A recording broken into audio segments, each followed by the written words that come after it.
Welcome to Dr. Reynoso's Couples Clinic. Today we're going to coach you how to assess and intervene in a couple's problem-saturated story using narrative therapy. The primary founders of narrative therapy are Michael White and David Epstein. In narrative therapy, how the couple views their story and the language that they use is very important. The therapist's role takes on a more collaborative stance and asks questions in order to help the client see possible contradictions in their story and helps them to think of possible alternatives to change their story. The therapist may suggest alternatives as well. The clients are encouraged to ask questions about the therapist's questions, the process on how they got to that point. The therapist may also explain their rationale on how they got to that question or thought of that suggestion. Hi, welcome to my office. My name is Jessica. What are your names? I'm Drew. Drew? And Danielle. Nice to meet you. So I got a little bit from your paperwork about your presenting issue, but I'd like to hear from you guys why you are coming to seek services. And if it's okay with you, I'll take a couple notes just to help me remember your story. Okay. Okay. So where to start? Well, I'm the one who calls, so I guess Okay. I'll start. We've been married for 5 years now, and I guess I'm wondering where we are in our relationship. Like, I guess the biggest issue that I'm having is our intimate side. You know, like I try to have these moments with her, but I just kind of feel like everything that I do is rejected. So I just kind of feel like she's pushing me away, you know, to the point that I'm not even sure how much she wants to be involved with that part of our relationship. Well, he doesn't believe me when I tell him that I do want these things, and he just thinks that I'm saying it to make him feel better or cover it up, but I really do. Part of the concern is I don't know if it's something about me or if she's just somewhere else. No matter how much I reassure him, he still thinks this, but I'm in the relationship because I want to be in it, so. Well, it sounds like you're committed. I mean, you've been married for 5 years, right? Yeah. So, Drew, you said you felt rejected by what's going on. Okay. So, what would you guys want to do? Or what would you want to say is what you'd like to work on? It sounds like you want to maybe increase this intimacy. I like to hear what you have to say. No, I do, and I want to feel like we're closer and on the same page. Sometimes I feel like, bombarded with all the, like I have to reassure you all the time, but I hope that you just know it. And that's why I'm here, is because I want to work on it. Well, that's the biggest thing for me. I just want to know for sure. I don't know what it is that's going to prove it for me, but I just want to feel like what she does tell me is the truth. That she does want to be part, but at the same time, I want to know why she's pushing me away then. And I feel guilty all the time because I'm not trying to make him feel like that, and I love him. I want him to feel supported, and like I do want this relationship. I hope that he knows that. So, but I feel like whatever I do tells him the opposite. So I don't know what to do anymore. Okay. So, can you tell me a little bit about how you guys met? How long ago you guys got together? I know you said 5 years of marriage. Yeah. So how did you meet? You want me to go? Yeah. Okay. So we actually met like 7 years ago in arts class. So we were at college and we both were really into that lifestyle. We loved art, we loved music, and so we met doing that. And we dated for 2 years, off and on, and came back together, and I finally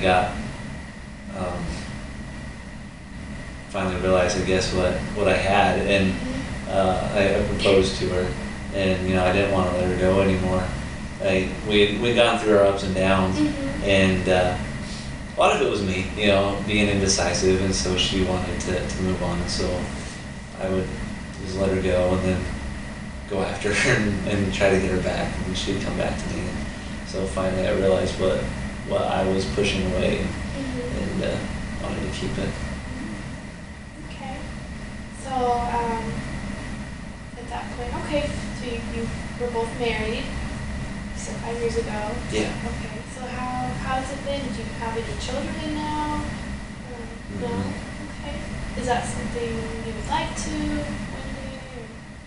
Well, I think we're kind of waiting to get this, make sure this is going to work out okay, and that we can work this out, because we don't want to bring the kid into this situation and, be unsure of anything. So you feel like there's a little bit of insecurity getting in the way, maybe? I would think so. I mean, this has kind of been an issue for me, but it's for quite a while, I guess. I just didn't really want to bring it up for fear of hurting her again, but I guess it's at the point now where I just need to know, did I make the right choice? Did I like I said, I wanted to keep her, and so I didn't want her to leave again, but now I'm not sure if she's pushing me away or what. So I want to be sure now.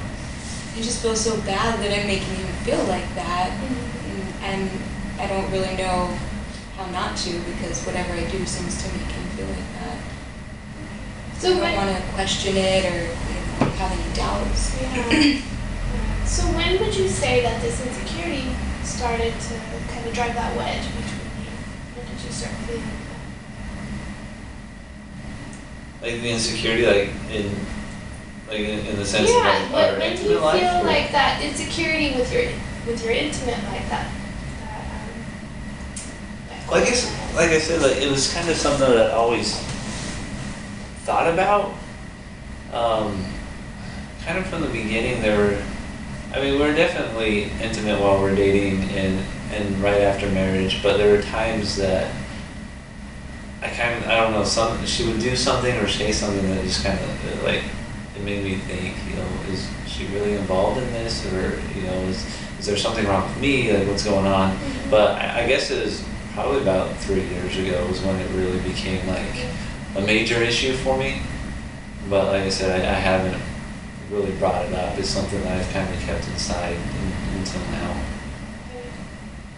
What about for you, Danielle? When do you feel like you felt that insecurity or that closeness?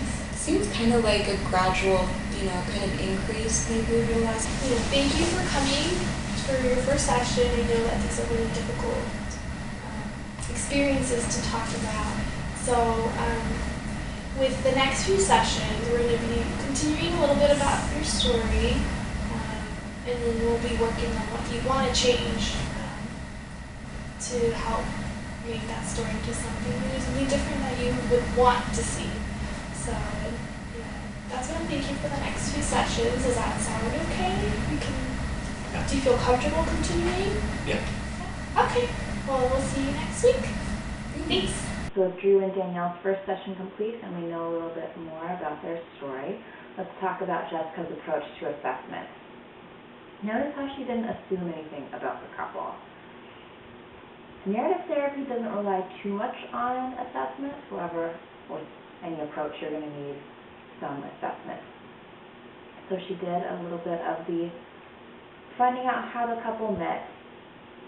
The main part of assessment for narrative therapy is to have the couple define their problem, which they did, and Jessica did ask us a couple more questions about the timeline. We don't want to get too deep into that problem-saturated story, though. Another role of the therapist is to explore power relations, and this can be done by asking how the couple arrived at decisions.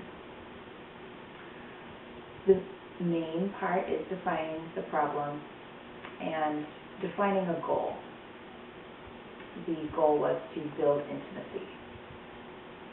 Another thing that we ended the session on was externalizing the problem. This is one of narrative therapy's main techniques.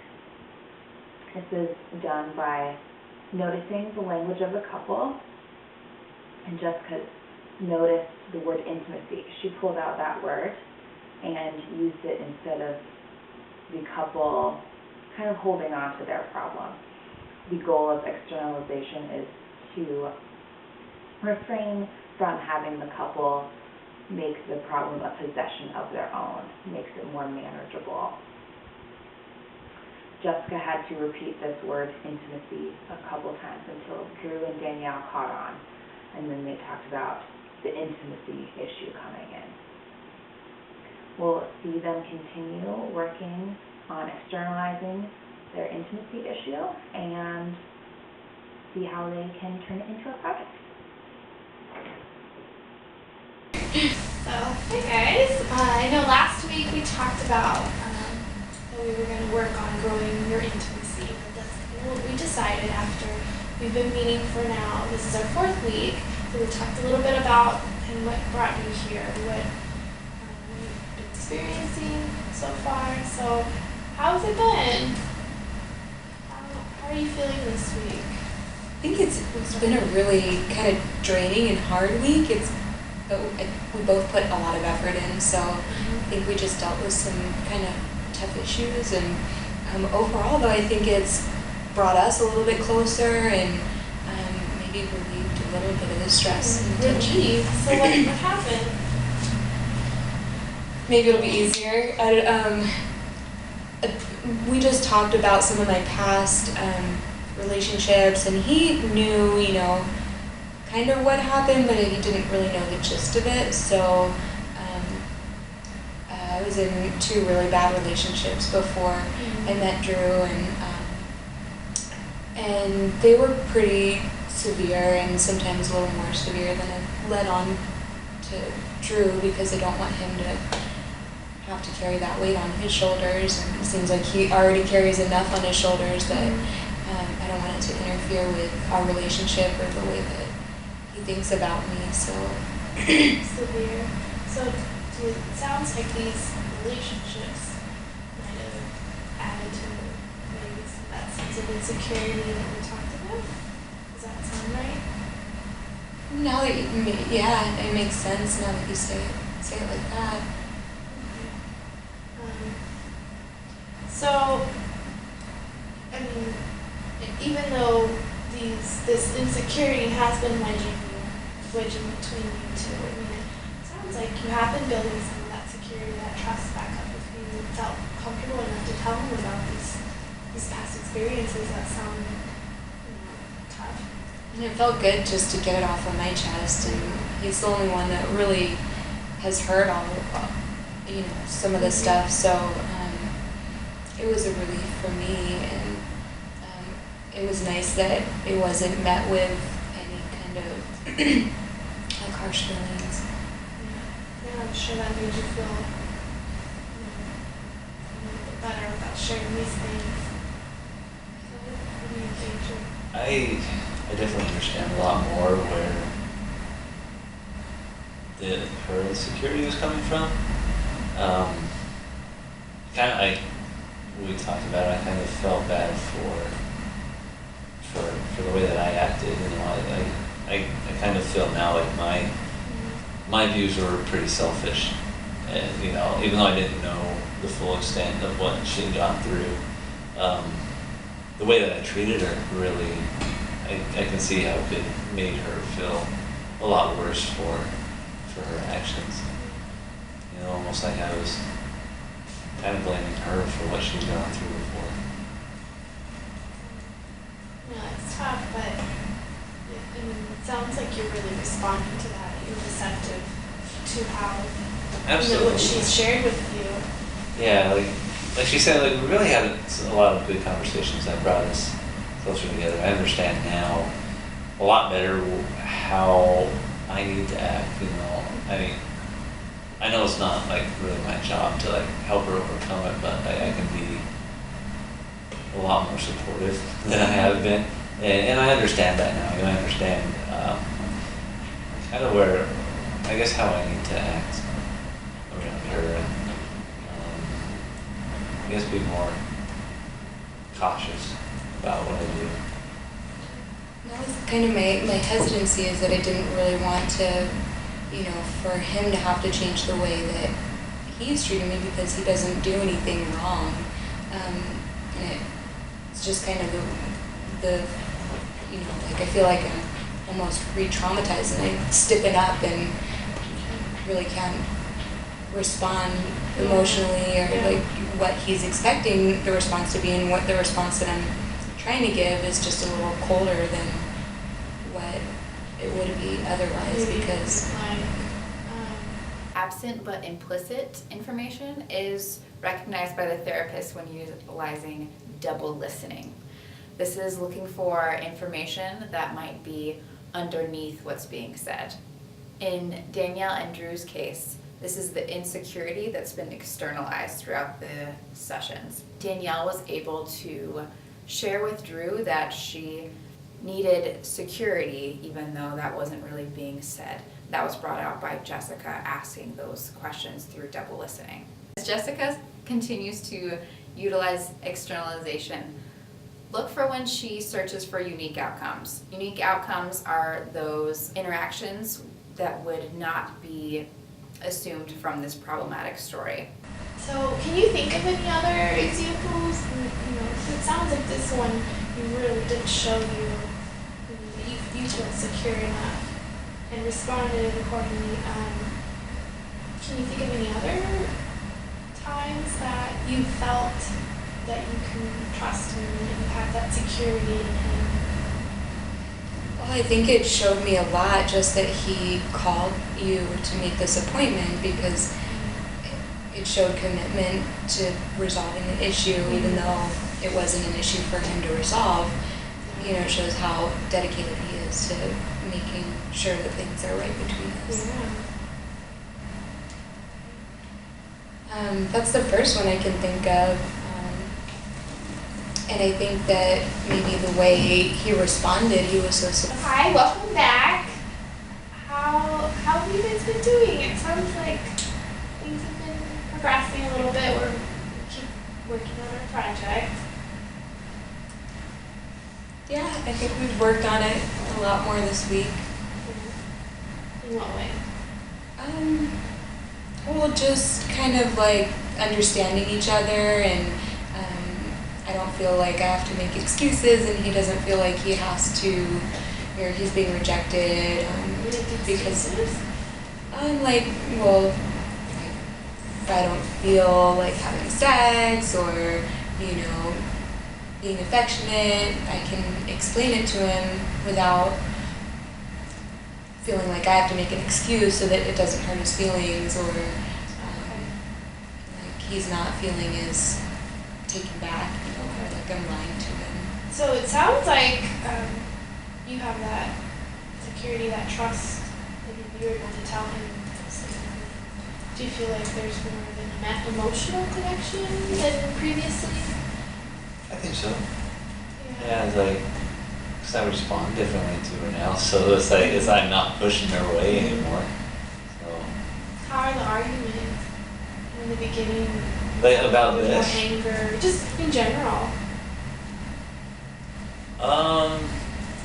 I think better, just because I think like when we had an argument about just anything, for me it always came back to this. But I think now we're definitely talking a lot nicer to each other. Like I don't feel as angry when she tells me, hey, look, I just don't feel like it tonight. So you feel like you could share these things, both of you. Okay. So do you feel like that insecurity, are you able to kind of fight it off a little bit more when it wants to creep back in? For me? For either of you. What do you guys think? I think for me, definitely, just because, again, I understand more, and the more that we talk, she opens up a lot more, and I understand a lot more. I know like what she's going through, so when she rejects me, like I used to think she did. I understand what's going on for her at the time, so I'll ease off. I don't push her further away. And just, I guess both of us being on the same page about it and understanding just relieves a lot of the tension between us, so we're not thinking each other's, either lying or being, pushing one of us away. And so I think we're more friends now like we used to be, instead of just trying to figure out what's going on. What do you guys think you're doing to kind of keep that insecurity We're away working as a from your team. relationship? Yeah, I mean, like we talked about, we have a project now, our project passion, and so like I think we're both working on it, and like she said, she tells me up front, and the cool thing is she understands my feelings, so she's nice about it, and I respond kind of the same way, and I talk a little bit more to her, if I'm like, hey, I just want to cuddle tonight, I'll tell her. And that helps a lot because it it's not as scary thinking I'm thrown right in the middle of everything, it just kind of makes it a little safer to cuddle or to, just be affectionate or reciprocate that closeness. So it is a big change. It sounds like you really are being successful at keeping that insecurity away and growing that intimacy that you both wanted. I kind of feel more like, when we first met, like I said, art classes, like we loved going out to like different pottery shops and like doing stuff just together, making different pottery things like on our dates, and like just that fun, like friendship, like she said. I feel like we have it back. I feel like we're friends again, and I mean, I know that she kind of still had that a little bit of the insecurity at the beginning, but it seems like we're getting better with it. Good. You guys are working really hard. And, you've been coming here for quite a few weeks now, and it sounds like that project passion is really taking off. It's refreshing that something's finally working now and we're not just butting heads, because we kind of felt like we were both trying, heading in the same direction, but we didn't know how to get there. We were apparently going about it just in the wrong way. We weren't understanding each other's perspectives. So that teamwork's really helping to keep that. Okay. I mean, you guys look different. You guys really, it seems like are kind of looking for those moments to connect, and you're taking advantage of that. So this is our last section. I know last time we talked about you guys starting that art class together, and I know you said that you had thought about bringing something that you would make together that kind of reflects the new story we've kind of built and what we've worked on.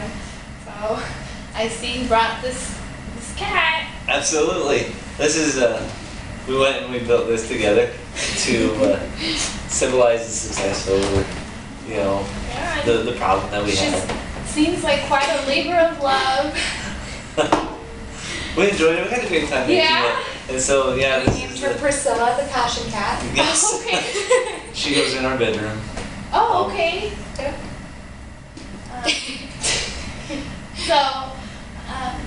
I mean, you guys have done a lot of work, and it's really shown. It sounds like you have, there's still some setbacks, but, you've been able to work through them, right? Absolutely, I think so.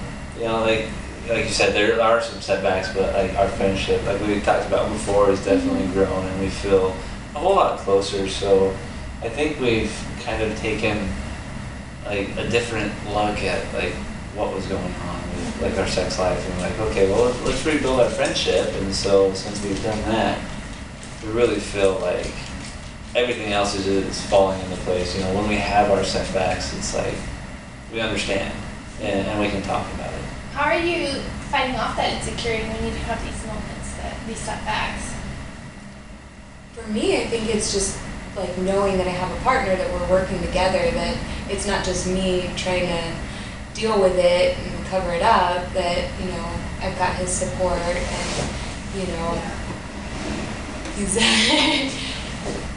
he's got my back, so, you know, he's not like criticizing or, you know, anything that I was expecting from people that I've tried to open up about it before. So just having that secure foundation in our relationship and that friendship really brought back a lot for us. Now we've been talking about plans for having a baby and getting a bigger house, so we've been looking at bigger, you know, houses to buy instead of rent. So yeah, so there's definitely a more long-term vision for you too. Yeah. Absolutely. We both feel like we're really committed to this. Like we talked about before in the first session, like, well, we weren't sure if we wanted to have a kid, but with the way things are going and how we feel so much closer to each other, we know that we can overcome, you know, the setbacks and the issues that we might have. So. Great. I'm very happy for you guys, and I'm glad that this was a positive experience. We enjoyed it. Thank you. Thank you. Miracle worker. We were kind of on the edge of, you know, what do we do here? We didn't want to separate or anything and throw away everything that we'd worked towards, and so this is what we want to do, but I think both kind of felt that we were on different ends and we didn't know really where to go with it, so now we feel like a team again. And You guys did all the work, so be proud of that and have this cat to remember this journey.